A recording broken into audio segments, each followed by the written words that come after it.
નમસ્કાર દર્શક મિત્રો, સ્વાગત છે તમારું ગુજરાત માહિતી યુટ્યુબ ચેનલમાં। આજના તાજા અને મહત્વના આપ સૌનો ઉપયોગી એવા 30 મોટા સમાચાર વિશે આ વિડીયોમાં વાત કરીશું, તો છેલ્લે સુધી જોતા રહેજો। આજના સૌથી પહેલા સમાચાર વિશે વાત કરીએ તો પીએમ મોદીએ સેનાને કાર્યવાહી કરવાની છૂટ આપી। મોદીએ જણાવ્યું કે આતંકવાદનો યોગ્ય જવાબ આપીશું, સમય અને ટાર્ગેટ સેના નક્કી કરે। પહેલગામ હુમલા અંગે વડાપ્રધાન આવાસ પર પીએમ મોદીની અધ્યક્ષતામાં સંરક્ષણ મંત્રી રાજનાથ સિંહ, NSA ડોભાલ અને ત્રણેય સેનાના પ્રમુખો સાથે યોજાયેલી હાઈ લેવલ મીટિંગ પૂર્ણ થઈ ગઈ છે। જોકે બેઠક બાદ વડાપ્રધાન મોદીએ કહ્યું કે અમે સેનાને ખુલ્લી છૂટ આપીએ છીએ, આતંકવાદનો યોગ્ય જવાબ આપીશું, સેના હુમલાનો ટાર્ગેટ અને સમય નક્કી કરે।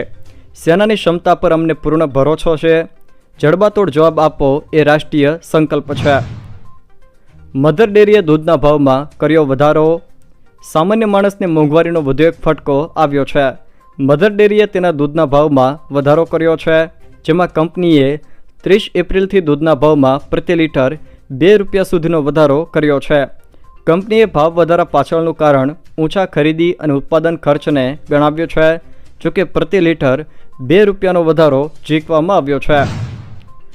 આગ ઝરતી ગરમી વચ્ચે કરા સાથે માવઠાની આગાહી। 3 થી લઈને 6 મે દરમિયાન ગુજરાત હવામાન વિભાગ દ્વારા રાજ્યના કેટલાક વિસ્તારોમાં ગાજવીજ સાથે વરસાદની આગાહી કરાઈ। હવામાન વિભાગે ગુજરાતમાં આકરી ગરમી સાથે માવઠાની આગાહી કરી છે। ભર ઉનાળે વીજળીના કડાકા ભડાકા સાથે વરસાદ થવાની હવામાન વિભાગ દ્વારા આગાહી કરવામાં આવી છે। રાજ્યના હવામાન વિભાગના ડાયરેક્ટર AK દાસે કહ્યું કે હીટ વેવની પણ શક્યતા છે, જોકે કાળઝાળ ગરમી બાદ પ્રિમોન્સૂન એક્ટિવિટી થતાં વરસાદની પણ શક્યતા છે, જેમાં હાલ તો 3 થી લઈને 6 મે દરમિયાન ગુજરાતના વિવિધ જિલ્લાઓમાં વરસાદની આગાહી કરવામાં આવી છે, જેમાં 3 તારીખે કચ્છ, બનાસકાંઠા અને સાબરકાંઠામાં વરસાદની આગાહી કરી છે, તો 4 તારીખે કચ્છ, બનાસકાંઠા, પાટણ, મહેસાણા, સાબરકાંઠા, અરવલ્લી, મહીસાગર, દાહોદ, પંચમહાલ, વડોદરા, છોટાઉદેપુર, અમરેલી અને ભાવનગર આ જિલ્લાના છૂટાછવાયા સ્થળોએ ગાજવીજ સાથે સામાન્યથી મધ્યમ વરસાદની આગાહી કરાઈ છે। તો 5 તારીખે કચ્છ, બનાસકાંઠા, પાટણ, મહેસાણા, સાબરકાંઠા, અરવલ્લી, મહીસાગર, દાહોદ, પંચમહાલ, છોટાઉદેપુર, વડોદરા, નર્મદા, તાપી, સુરત, નવસારી, ડાંગ, વલસાડ, દમણ અને દાદરાનગર હવેલી તેમજ સૌરાષ્ટ્રમાં ગીર સોમનાથ, અમરેલી, ભાવનગર અને દીવમાં છૂટાછવાયા સ્થળોએ મધ્યમથી હળવા વરસાદની ગાજવીજ સાથે આગાહી કરાઈ છે। તો 6 તારીખે બનાસકાંઠા, સાબરકાંઠા, અરવલ્લી, મહીસાગર, દાહોદ, પંચમહાલ, વડોદરા, છોટાઉદેપુર, ભરૂચ, નર્મદા, સુરત, તાપી, ડાંગ, નવસારી, વલસાડ અને દમણ તેમજ દાદરાનગર હવેલી, જ્યારે સૌરાષ્ટ્રમાં પોરબંદર, રાજકોટ, જૂનાગઢ, અમરેલી, ભાવનગર, ગીર સોમનાથ અને દીવમાં ગાજવીજ સાથે હળવાથી મધ્યમ વરસાદની આગાહી કરાઈ છે। કપાસની બજારમાં સામાન્ય સુધારો। છેલ્લા થોડા દિવસોથી રૂ બજારમાં સુધારા સાથે વેપાર થઈ રહ્યો છે।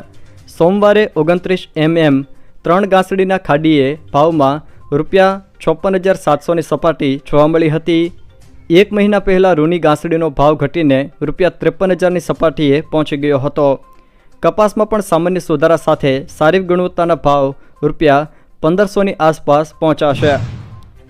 ભાજપમાં નવા જિલ્લા પ્રમુખોની જાહેરાત। અમદાવાદ શહેર ભાજપ પ્રમુખ તરીકે પ્રેરક શાહની જાહેરાત કરાઈ છે। ગુડાના અધ્યક્ષ રહી ચૂકેલા આશીષ દવેને ગાંધીનગર શહેરના નવા ભાજપ પ્રમુખ બનાવાયા। જોકે પંચમહાલ જિલ્લા માટે ભાજપે નવા પ્રમુખની નિમણૂક કરી છે। મયંકભાઈ દેસાઈને જિલ્લા પ્રમુખ તરીકે જાહેર કરવામાં આવ્યા છે। કચ્છની 21 જગ્યાઓ પર લોકો ફરવા નહીં જઈ શકે। જો તમે કચ્છ જવાનું વિચારતા હોય તો તમારા માટે મહત્વના સમાચાર છે। રાષ્ટ્રીય સલામતી અને જાહેર વ્યવસ્થાને ધ્યાને લઈને કચ્છના 21 ટાપુઓ પર 26 જુલાઈ 2025 સુધી પ્રવેશ પર પ્રતિબંધ મૂક્યો છે।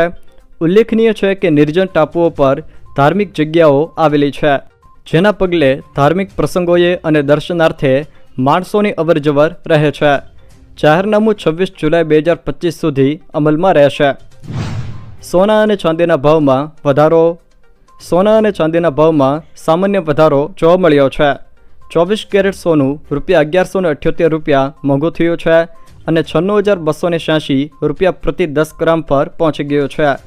22 કેરેટ સોનું ₹88,198 પ્રતિ 10 ગ્રામ પર આવી ગયું છે। તો આજે ચાંદીના ભાવમાં ₹55 સુધીનો વધારો થયો છે। જોકે આ વધારા સાથે ચાંદીનો ભાવ ₹96,481 પ્રતિ કિલોગ્રામ પર પહોંચી ગઈ છે। આવનારા ચોમાસાને લઈને હવામાન નિષ્ણાત અંબાલાલ પટેલનું મહત્વનું અનુમાન। અખાદ્રીતના પવન પરથી આવનારું ચોમાસું કેવું રહેશે તેને લઈને અંબાલાલ પટેલે ચોમાસાને લઈને અનુમાન આપ્યું છે, જેમાં તેઓએ જણાવ્યું છે કે અખાત્રીજનો પરોઢિયાનો પવન ચોમાસા માટે સાનુકૂળ રહ્યો। અખાત્રીજનો વહેલી સવારનો પવન જોવામાં આવ્યો હતો, પશ્ચિમનો પવન ફૂંકાયો હતો।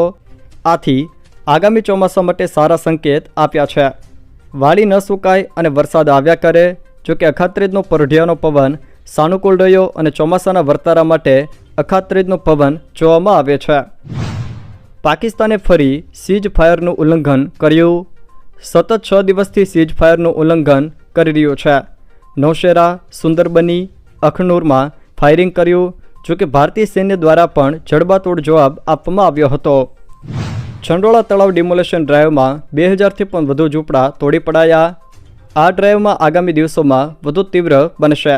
જોકે ગઈકાલની સરખામણીમાં વધુ જેસીબી ટ્રકો સાથે મોટી ફોર્સ જોડાશે। છંડોળા ડિમોલેશન પર હાઈકોર્ટ દ્વારા પણ મહત્વનો નિર્ણય લેવામાં આવ્યો છે। છંડોળામાં ડિમોલેશનની કાર્યવાહી નહીં અટકે। ડિમોલેશનને હાઈકોર્ટ દ્વારા લીલી ઝંડી આપવામાં આવી છે। જોકે હાઈકોર્ટે છંડોળા ડિમોલેશન પર સ્ટેની અરજી ફગાવી છે। દેશભરની બેંકોને એટીએમમાં ₹100 અને ₹200ની પૂરતી ચલણી નોટો રાખવા આરબીઆઈનો નિર્દેશ। રિઝર્વ બેન્કે આ સંદર્ભમાં બેન્કો તથા વ્હાઇટ લેબલ એટીએમ ઓપરેટરોને સર્ક્યુલર જાહેર કરીને નિર્દેશોનું પાલન કરવા સૂચના આપી છે। જસ્ટિસ BR ગવઈ બનશે ભારતના આગામી ચીફ જસ્ટિસ। રાષ્ટ્રપતિ દ્રૌપદી મુર્મુએ મંજૂરી આપી, જેઓ 14 મેથી પદ સંભાળશે। વર્તમાન chief justice of India Sanjiv ખન્નાનું કાર્યકાળ 13 મેના રોજ સમાપ્ત થવા જઈ રહ્યું છે અને 14 મેથી જસ્ટિસ BR ગવઈ દેશના ચીફ જસ્ટિસ ઓફ ઇન્ડિયા તરીકે પદ સંભાળશે। નોંધનીય છે કે જસ્ટિસ BR ગવઈએ આર્ટિકલ 370 અને ઇલેક્ટોરલ બોન્ડ સહિતના ઘણા ઐતિહાસિક ચુકાદાઓમાં પોતાની ભૂમિકા ભજવી હતી। પ્રાઇવેટ નોકરિયાતો માટે ખુશખબર, પેન્શનને લઈને મોટું પગલું સરકાર ભરવાની તૈયારીમાં છે। કેન્દ્ર સરકાર EPS હેઠળ ન્યૂનતમ પેન્શનનો હાલમાં ₹1000થી વધારીને ₹3000 કરવાનું વિચારી રહી છે। ગ્રાન્ટ થોર્ન્ટન ઇન્ડિયાના પાર્ટનર અખિલ ચાંદનાએ જણાવ્યું હતું કે જો ન્યૂનતમ પેન્શન વધારવામાં આવે તો આ એક સ્વાગતપાત્ર પગલું હશે। રાજ્યમાં ગરમીએ ભૂકા કાઢ્યા। 44.9 ડિગ્રી સાથે રાજકોટ રાજ્યનું સૌથી ગરમ શહેર બન્યું હતું। સતત પડી રહેલી ગરમીને કારણે હીટ સ્ટ્રોક અને લૂ લાગવાના કિસ્સાઓમાં પણ નોંધપાત્ર વધારો થયો છે। આ ઉપરાંત રાજ્યના વિવિધ શહેરોમાં તાપમાન પણ 41 ડિગ્રીની આસપાસ રહેતા લોકોએ કાળઝાળ ગરમીનો સામનો કર્યો હતો। બીજી તરફ હવામાન વિભાગે જણાવ્યું હતું કે હજુ આગામી દિવસમાં ગરમી તેનો અસલ મિજાજ બતાવે એવી પણ શક્યતાઓ છે। ચૈતર વસાવાએ સિંધુ નદીના પાણી રોકવાને લઈને મહત્વનું નિવેદન આપ્યું। સિંધુ નદીનું પાણી રોકવું સરકારના હાથમાં નથી તેવું ચૈતર વસાવાએ નિવેદન આપ્યું છે।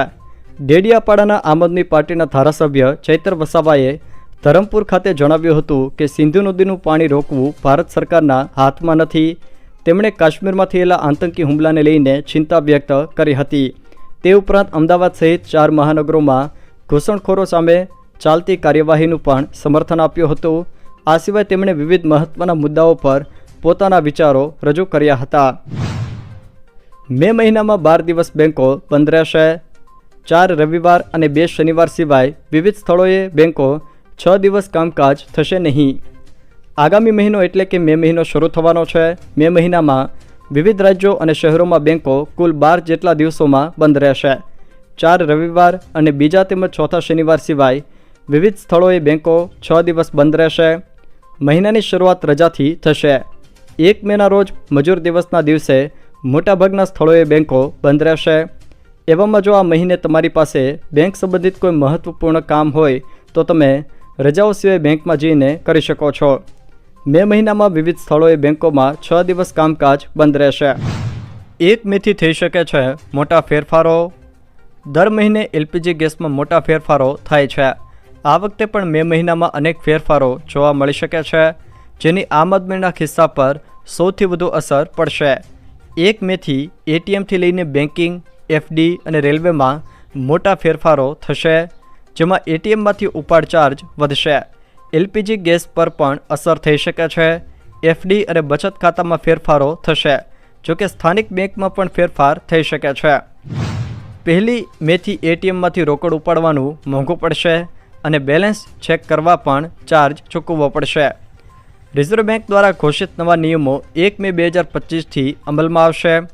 આરબીઆઈના નવીનતમ સૂચના અનુસાર હવે એટીએમમાંથી રોકડ ઉપાડવા પર 23 રૂપિયાનો ચાર્જ લાગશે. જોકે આ ચાર્જ મહિનાની પ્રથમ કે બીજા વ્યવહાર પર લાગુ થશે નહીં, પરંતુ ચોથા કે તેથી વધુ ટ્રાન્ઝેક્શન પર લાગુ થશે અને હાલમાં આ ચાર્જ 21 રૂપિયા હતો. જોકે એટીએમમાંથી બેંક બેલેન્સ ચેક કરવા માટે વધારાના ચાર્જ વસૂલવામાં આવી શકે છે, કારણ કે તે પણ એક પારંપરિક ટ્રાન્ઝેક્શન તરીકે ગણાય છે. ઉદાહરણ તરીકે માની લો કે તમે મહિના દરમિયાન 5મીથી લઈને 15મી અને 25મી તારીખે એટીએમમાંથી પૈસા ઉપાડ્યા છે, પરંતુ જો તમે 27મી તારીખે તમે ફક્ત એટીએમ પર જાઓ છો અને બેલેન્સ ચેક કરો છો, તો પણ આ પણ એક અલગથી વ્યવહાર તરીકે ગણાશે અને તમારે વધારાનો ચાર્જ પણ ચૂકવવો પડી શકે છે. આરબીઆઈના નવા નિયમો અનુસાર મેટ્રો અને નોન મેટ્રો શહેરોમાં એટીએમ વ્યવહારો માટે મફત મર્યાદામાં ફેરફાર કરવામાં આવ્યા છે.